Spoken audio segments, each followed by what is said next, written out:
Salut à toutes et à tous, c'est Desjuros. Aujourd'hui, nouveau concept très frais. Je pense être le premier à le faire, alors dites-moi vos impressions et vos critiques en commentaire. Bon, ces coups de crayon 2.0 vont être des vidéos où je vous partage des dessins sur des personnages d'animé que j'ai réalisés, et ensuite je vous fais une petite présentation du personnage en vous disant son caractère, son rôle, ses relations, tout ça.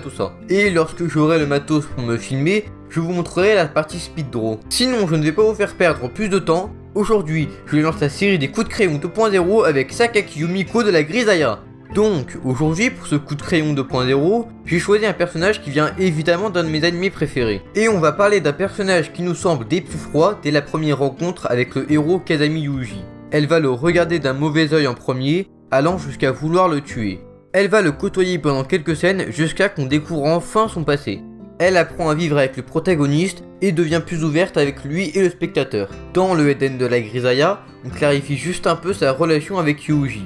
Pour sa relation avec les autres étudiantes, il faut savoir que c'est surtout sa relation avec Kazami qui est mise en avant.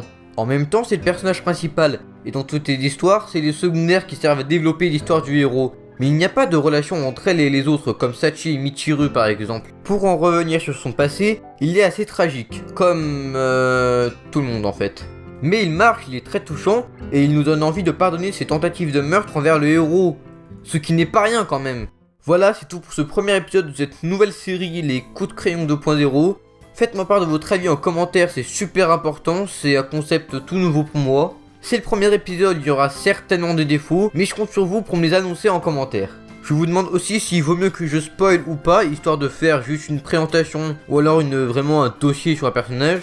Sur ce, je vous dis à la prochaine pour une critique 2.0 qui va changer beaucoup de choses. Salut à toutes et à tous, c'était Desjuros.